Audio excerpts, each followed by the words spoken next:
Now with all the latest stories making the headlines this evening, it's the ITV News at 10.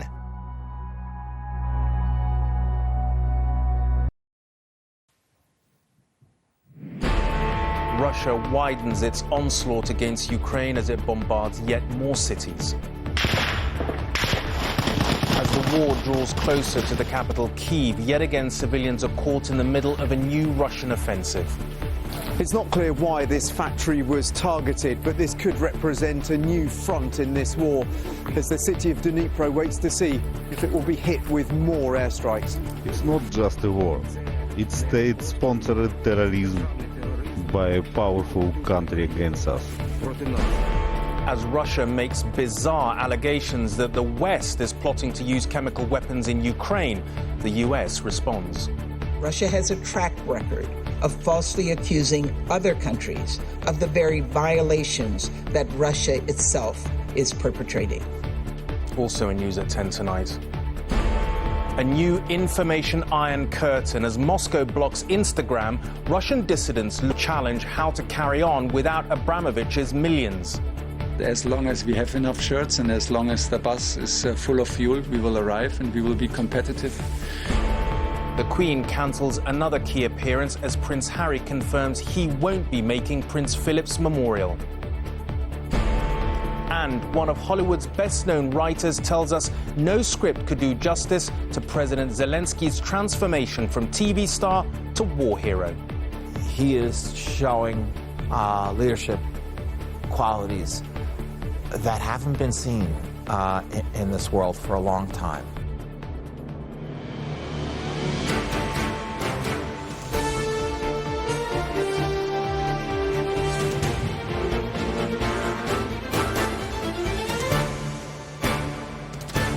This is ITV News at 10 with Rageh Omaar.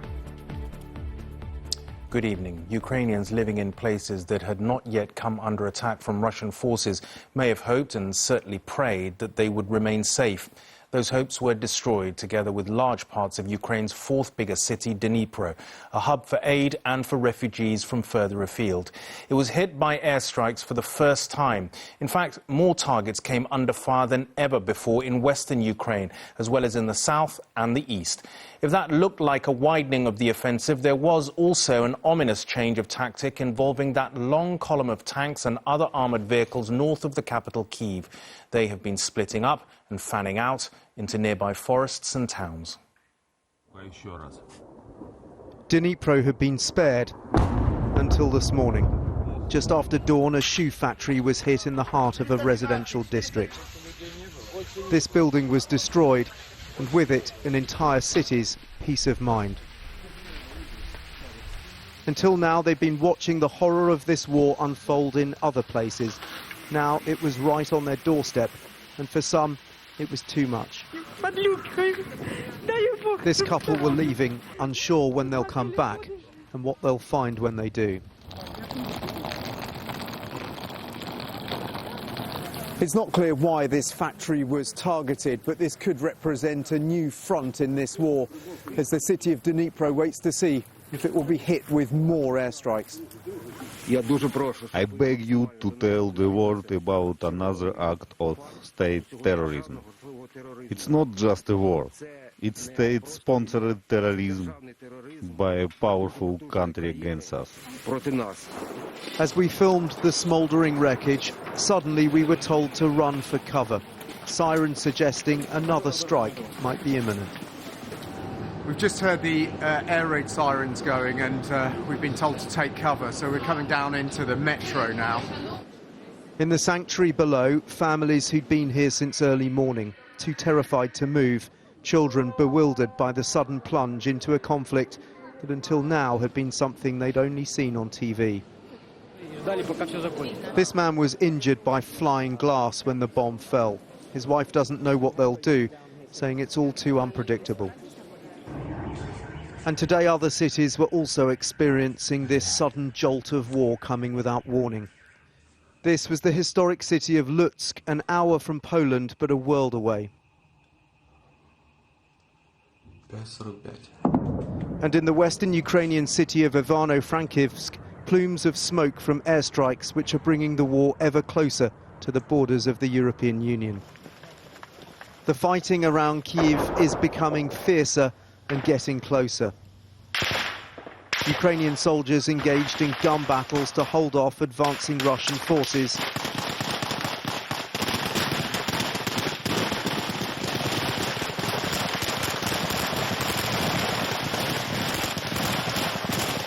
They know this isn't just a fight for the capital, it's a struggle for Ukraine's survival. Dan Rivers, News at 10, Eastern Ukraine. Let's recap then on how Russian forces have widened their attacks today. The red shading shows the areas of Ukraine under Russian control. The latest attacks have hit western cities of Lutsk and Ivano-Frankivsk and Dnipro in the east. And then there is that huge Russian convoy which was thought to have stalled on the outskirts of Kyiv. New images appear to show it has now been spreading out around several towns closer to the capital. And James Mates joins me now from Kyiv. James, there have been a number of developments in this war today, but do you think this is the beginning of a new Russian push forward? Well, a lot of mixed messages. Very difficult to tell from today's events whether these are signs of Russian strength or Russian weakness. Are they expanding the war into the West, or is this frustration that their principal targets, they're making so little progress? Certainly, if they're still having to attack airfields in the West in the third week of the war, it suggests there's been a serious failure to knock the Ukrainian Air Force out of this battle earlier on. The convoy that you've shown the pictures of, I mean, the Americans think they may have repositioned themselves just for force protection to stop being a target. Others suggest that they're manoeuvring to finally get themselves into position for a full-on thrust against Kiev. And there's also been fears today that Belarus is about to send its armed forces to join this battle, which would be a serious threat to western Ukraine. President Lukashenko of Belarus was in Moscow today meeting with Vladimir Putin. But if that is the case, if Putin is having to ask for help at this stage, not just from Belarus, but he's also said he'd like 16,000 volunteers from Syria, the forces his forces have been fighting alongside. He would like them to join the battle here as well. That doesn't look like a position of strength. And while in Kyiv, thank you very much indeed, James. Well, the western Ukrainian city of Lviv, towards the border with Poland, is one of the very few to have been spared the relentless Russian bombardment experienced by many. But that does not mean that it's been spared the grief and fear that's engulfed the rest of the country. Today, 3 Ukrainian soldiers who died on the front lines were buried by their families, and evacuated children received treatment as the reality of the war came home to Lviv. Carried in by their comrades, followed by their families. 3 soldiers were buried in Lviv today. The chanting of the priests in the city's main military church, unable to mask the sound of sobbing.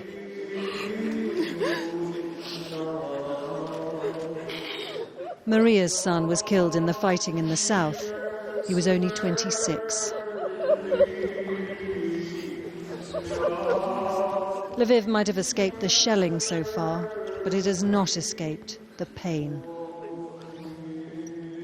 It's very hard to get an accurate figure for the number of Ukrainian military losses, but the bodies are coming back from the front lines, and there's no hiding the grief of the families.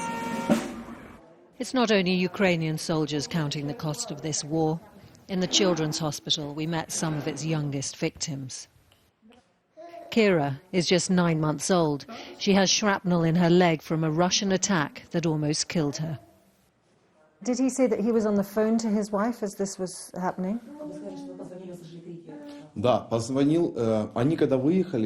Kira's father Artem told me his wife and children were fleeing in a civilian car. "We're being shot at, I love you," was the last thing he heard. 2 family friends in the front were killed. Kira's mother managed to crawl out of the car and hide with the 2 injured children. Not even one, and already having seen so much of the horror of war. Artem says he'll get his family better and then return east to fight. What else can you do, he asks, when they're trying to kill our children. Romilly Weeks, News at 10, Lviv in Ukraine. Russia today used the United Nations Security Council to air its unsubstantiated claims that America is involved in what Russia called biological activities in Ukraine. Well, America's UN ambassador accused Russia of lying and spreading disinformation to justify future chemical or biological attacks.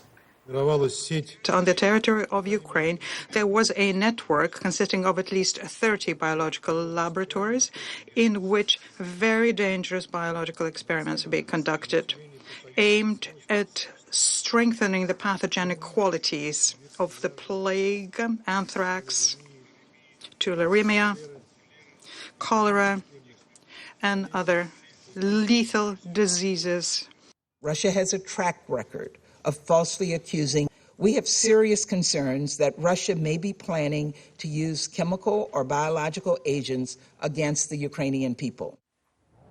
Robert joins me from Washington. Robert, outlandish claims by Russia, to say the least. What's behind it, do you think? Well, I think even for veterans of the United Nations, that was one of the most bizarre and frankly distasteful episodes in the long history of the Security Council. Not an opportunity to talk about peace and diplomacy, but rather for Russia to air and to amplify this wild conspiracy theory that there are Ukrainian and American-backed sort of networks of secret biological weapons laboratories, for which it must be said there is no evidence at all. Why there's so much American concern is that they feel this could be part of a kind of informational false flag operation in which the Russians use prohibited weapons and then blame the Ukrainians and the Americans. All of this puts, Rageh, mounting pressure on President Biden to say what would he do if chemical weapons were used. He is deeply reluctant to draw any red lines, noting the mistake that President Obama made in Syria a decade ago. But he did say in very stark terms that under no circumstances that he could see would he be sending in U.S. troops. Look, the idea that we're going to send in offensive equipment and have planes and tanks and trains going in with American pilots and American crews, just understand, and don't kid yourself, no matter what you all say, that's called World War III, okay? Well, when a U.S. president stands at a podium and talks about the spectre of World War III, if there's a miscalculation, it underlines how high are the stakes and really how dangerous are the weeks ahead. They certainly are. Robert in Washington, thanks. Well, for anyone troubled by what is happening to the people of Ukraine and wanting a chance to help, well, there'll be one soon for those who have the space or spare room, that is. Homes are needed for Ukrainian refugees with no family or friends in the UK. Anyone offering will have to commit to at least 6 months. More than 2 million people are thought to have fled Ukraine in the search for safety. The refugee crisis is growing, and the question is, where will they and can they go? Our government has been widely criticised for its slow response, but is expected to outline the details of its new sponsorship scheme in the coming days. So we're going to put a wall up back through here, which come right up along here. The porters in Dover are renovating their home so that they can open their doors to a Ukrainian family. I think it's just being human, to be honest. I honestly believe, watching the news, how could you not want to help? I can't believe it's happening, to be honest. We've got plenty of space which we can offer to people. The new scheme is expected to allow families, businesses and communities to provide accommodation and help for refugees. This morning I asked this minister if he was willing to offer up his home. In principle, I would do whatever I can to help. I'm obviously working as a minister night and day. Other people are, providing, donations, humanitarian assistance. All of us will help in whatever way we possibly can. At the moment, Ukrainian refugees can only come to the UK if they've got family here. That scheme, according to the latest data, has seen around 1,000 visas so far. This new scheme, although we don't have the details, is set to be unlimited, and the hope is that it will reach the hundreds of thousands. But is that a reasonable figure to be aiming for? Charities, who will play a big role in the process, think it's unlikely. Community sponsorship schemes have existed in the UK since 2015, but it's deeply just disingenuous of the government to even suggest that community sponsorships schemes can offer anything like the scale and pace of resettlement support for for the people fleeing Ukraine. We don't know when the scheme will launch. We don't know what sort of numbers are projected. We don't know what sort of mechanism will be in place. As the invasion continues, this refugee crisis will get bigger and the urgency to act will only grow stronger. Shihab Khan, News at 10, Westminster. One of the big questions about the invasion is how much Russians know about what is actually being done in their name. Today, Russia banned yet another means of people finding out, Instagram. Hence, Russian media professionals who fled long before this latest conflict to countries like Latvia are doing whatever they can to make sure that their fellow Russians find out the truth in their country. It's more than 3 decades since the Baltic nation of Latvia broke free from Russian occupation. But many still speak the language here, making its capital city Riga a natural destination for a media in exile. I hope that all our journalists and reporters will be safe and sound.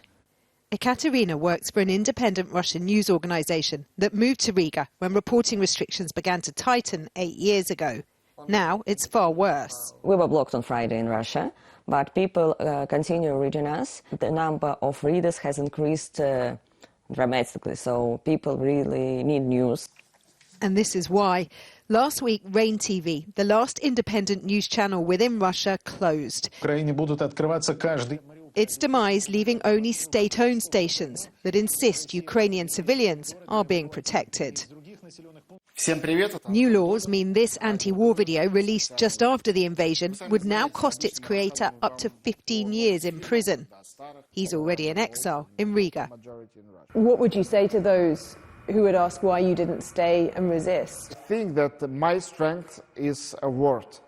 I'm not someone who can fight on streets. So my word works better from outside now. A decision underscored by the menacing Z daubed on his door just as he was fleeing with his wife and sons, with government control getting ever tighter. Both Facebook and Twitter have already been banned in Russia. And today, Moscow moved to classify Meta, the tech giant that owns Facebook, WhatsApp and Instagram, as a terrorist organisation. All of this making it harder by the hour for Russians to access any information that isn't controlled by the Kremlin. But they can't control this, a very different representation on the doorstep of the Russian embassy in Riga. Part of an information war being fought from outside Russia to stop Putin's view prevailing within it. Rachel Younger, News at 10, Riga. The woman tasked with the job of funneling information between President Zelensky and Biden is Ukraine's ambassador to the United States. Oksana Marakova sat with First Lady Jill Biden as a sign of American support at the President's State of the Union address 2 weeks ago. I spoke to her in the past hour and I began by asking her about the escalating Russian attacks on civilian areas. For 16 days, we see that Russian armed forces, or should I call them Russian criminal armed forces, are bombing civilians, killing civilians, targeting civilians, hospitals, kindergartens, schools. And since the original plan of this blitzkrieg and taking Ukraine quickly and taking over the whole country was not successful, we see that they have resorted to terror. Our armed forces are quoting Churchill a lot these days, the phrase from World War II when he said, "Please give us tools and we will finish the job." And this is what our armed forces is asking. Give us all the tools so we can finish the job of defending the country. So we are very grateful for all the support that we are getting, but clearly we need more. We need more until we can win and until the last Russian soldier leaves our country in peace. How concerned are you today about the claims and counterclaims and plots of the use of chemical and biological warfare? America seems to suggest that that's not a red line. How do you feel about that? Well, we are very concerned about everything Russians are doing or everything they are announcing, and fantasizing that they could be doing.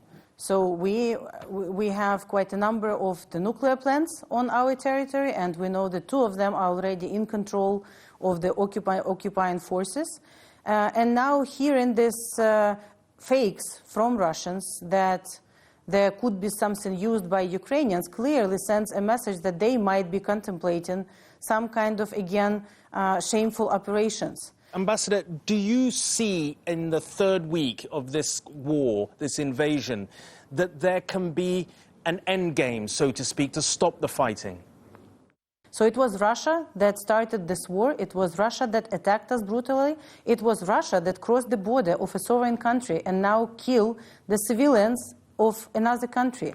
And I think it's a pivotal moment for the world. You know, are we all together, all 145 nations that condemned in the UN Russia, are we ready to do what is necessary in order to stop them? And on a personal level, I mean, as you switch on the TV every night and see the same horrendous images that we're seeing, what are your thoughts and how are your families, and can you speak to them? What do they tell you? It's very painful. It's very painful because there are so many people in Mariupol, in Kharkiv, in Chernihiv, in Odessa. So many people I cannot call for the past couple of days because their phones are not answering. And I don't know whether they are still alive, they are without food and water as people in besieged Mariupol, or where they are. And I think it's unbelievable crimes against Ukrainians, but crimes against humanity in the center of Europe in the 21st century. And the world has to react. Ukraine's ambassador to Washington, Oksana Marakova, speaking to me a little earlier. As Chelsea Football Club comes to terms with the sanctions on its owner, Roman Abramovich, the team's manager, Thomas Tuchel, had a reassuring message for its fans.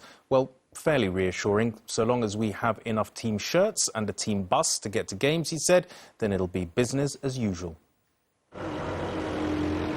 It is a symbol of a club in crisis.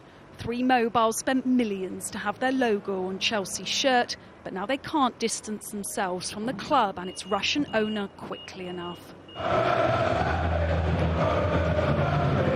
But some of the fans are singing from a very different song sheet.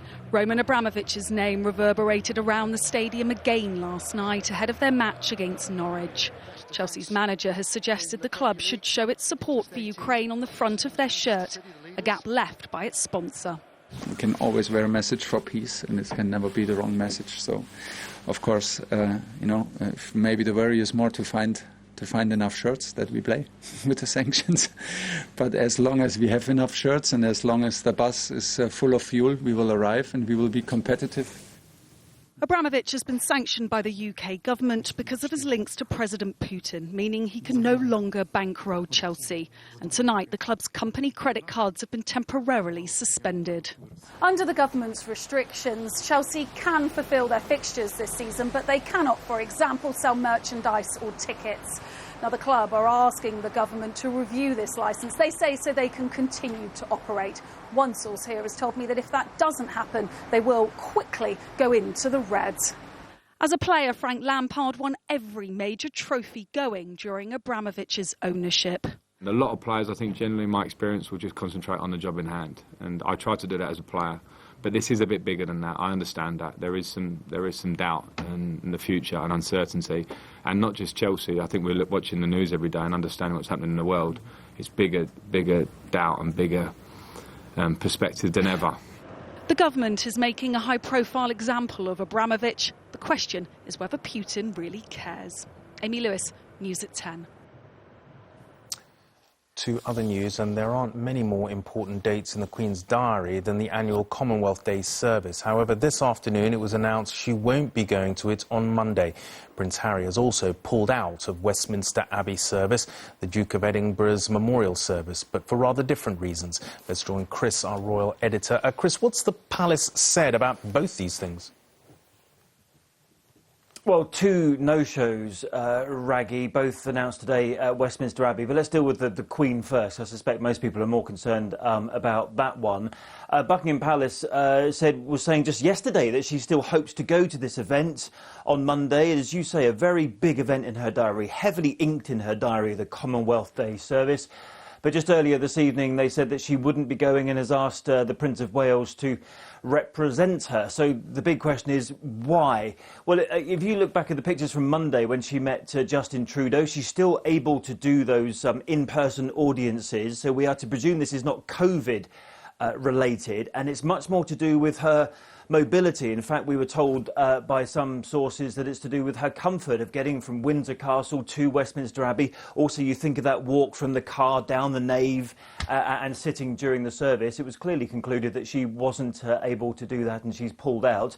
Again, there was a video of her just recently meeting some defence staff, and she said to them that she wasn't able to move and she was holding her walking stick. Let's turn to Harry then, and you'll know that there's a legal fight going on at the moment. Prince Harry claiming he's not safe in the UK because he doesn't have access to intelligence, yet he's still going to the event at the Invictus Games a couple of weeks later, but not coming to the UK. So we have to conclude it's all to do with the fact he doesn't feel safe here. All right, Chris, thank you very much indeed.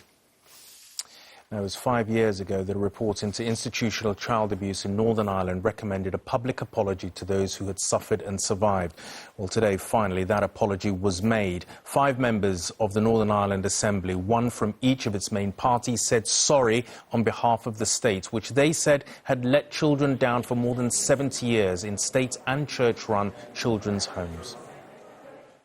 After the rape and murder by a police officer of Sarah Everard, the Reclaim the Streets campaign group contacted Scotland Yard to organise a socially distanced vigil in her memory. Today, the High Court ruled that it was the police themselves who broke the law in refusing to let the 4 organisers hold the event due to COVID restrictions.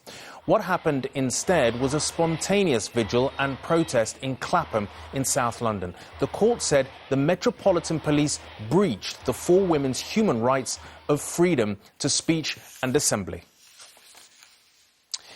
After millions watched Aaron Sorkin's US political drama West Wing, some Americans actually wanted the fictional president, Jet Bartlett, to run for the White House. Of course, in Ukraine, an actor playing a president actually did become the real thing. Aaron Sorkin had plenty of praise for President Zelensky today as he talked to us about his latest script. It's a stage version of To Kill a Mockingbird, that treasure of American literature and cinema. You want to tell us what really happened? I got something to say. It is one of the best-known books in the world. Harper Lee's story of racial injustice in America's Deep South in the 1930s was turned into a hit film in the early 60s and then broke records when it was brought to the stage on Broadway with Jeff Daniels playing lawyer Atticus Finch. Always remember it was a sin to kill a mockingbird. Now that play is in the West End with Rafe Spall taking the role of Finch, and the Oscar-winning writer who's adapted the book for the stage is all too aware of the challenge. It's thrilling doing a play in the West End. If you're an American writer, all you want in the world is the approval of the British. The book holds an almost sacred place on America's bookshelf. I grabbed at that opportunity, even knowing that I was jumping off a tall building with no net. Best known as the writer of the hit drama The West Wing, set in the White House, themes of justice, duty and politics are common in his writing. We did not expect, nor did we invite, a confrontation with evil. Yet the true measure of a people's strength is how they rise to master that moment when it does arrive.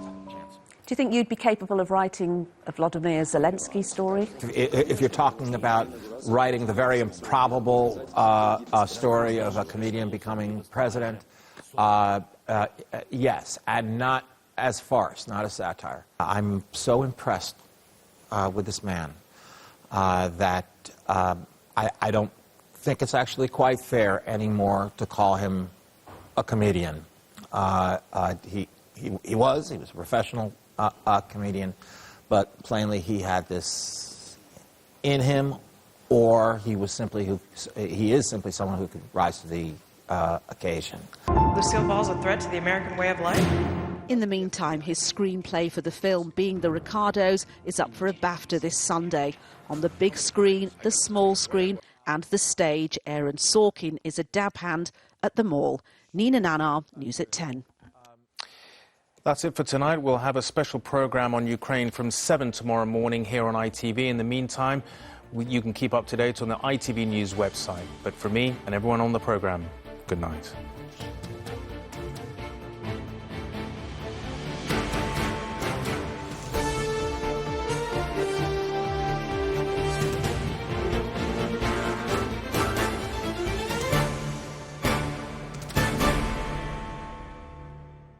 not everywhere will be cold today. Some places will be warm and toasty. Heinz Beans sponsors ITV National Weather. A very good evening to you. Staying windy into the weekend, with rain moving through in the next few hours before brighter skies return for many of us this Saturday. Breezy and a good deal of wet weather to come overnight. Much of the rain falling across the north and the west are soaking here. Solid, substantial rain in places. And with the most prolonged, intense downpours, a few rumbles of thunder, perhaps some hail likely before the end of the night. With these conditions, nowhere near as cold as it could be given the time of year. Not sliding much below 7 or 8 degrees. And into tomorrow morning, breezy from the word go. Brightening up from the south, cheering up quite nicely. But staying a little dull and damp across Scotland and northern England. It'll take just a little longer for things to improve here, I think. Elsewhere, we've got thickening cloud into the southwest as the winds pick up later in the day. Really heavy, intense rain moving into the west country. Elsewhere, bright and breezy, highs of 13 degrees. Bright with blustery conditions on Sunday. A fair few hefty downpours. Otherwise, sunny skies once more. Heinz Beans sponsors ITV National Weather. You know what to do for murder. Can you think of anyone who had a reason to want Tommy dead? No. Apart from the woman he left standing at the altar. Tommy seems to have been involved with both women. Oh. I'm watching you. I know you are. Can I ask you a couple of questions? No. Oh. Brand new drama, Holding, starts Monday at 9 on ITV and ITV Hub.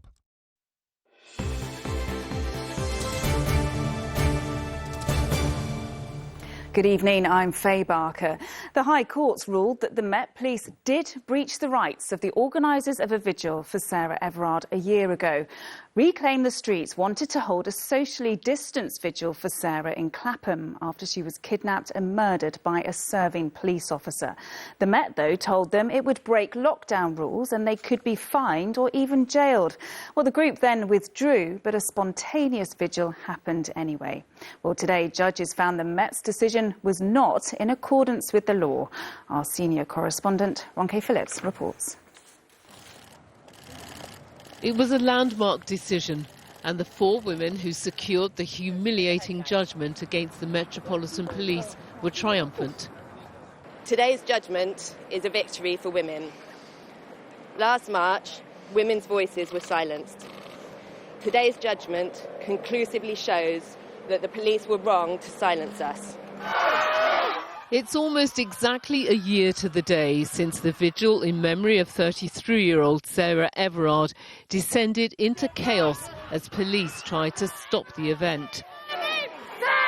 The women's group, who had originally organised the gathering, pulled out after the Met told them they faced huge fines and possible prosecutions because COVID-19 regulations in place at the time meant the gathering would be unlawful.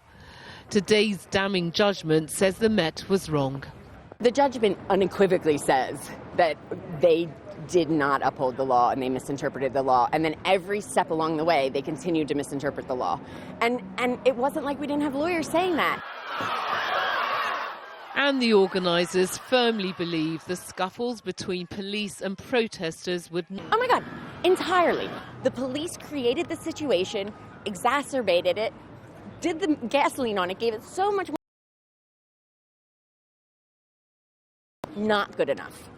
The judgment says the police and didn't consider if the organisers might have had a reasonable excuse for holding the gathering. It's the latest damning criticism of the Metropolitan Police and further vindication for the Mayor, who just weeks ago forced the Commissioner to quit. That's why it's so important that the next Commissioner of the Police understands we need to have a proper plan to win back the trust and confidence of Londoners, particularly women, but also to root out the sort of sexist, racist, homophobic, misogynistic behaviour in the police service. A statement issued by the police didn't offer an apology to the organisers, but said the Met worked very hard in challenging circumstances to interpret and apply the regulations lawfully and proportionately, despite numerous changes during the pandemic. They're now considering whether to appeal. Rageh Phillips, ITV News. Now, at the start of the year, the government announced plans to fully fund the removal of all dangerous cladding from buildings across London and the rest of the country. Well, that's all cladding except any on flats that belong to buy-to-let landlords with more than one property. Well, Martin Hill and his wife invested their savings in a second property in 2013 as part of their retirement plan. Well, now they fear the flat and their savings are worthless, as Helen Keenan reports. You can't see it, but the cladding on this building is dangerous. Martin and his wife bought a flat in this block in Woolwich. They worked and saved for 30 years to invest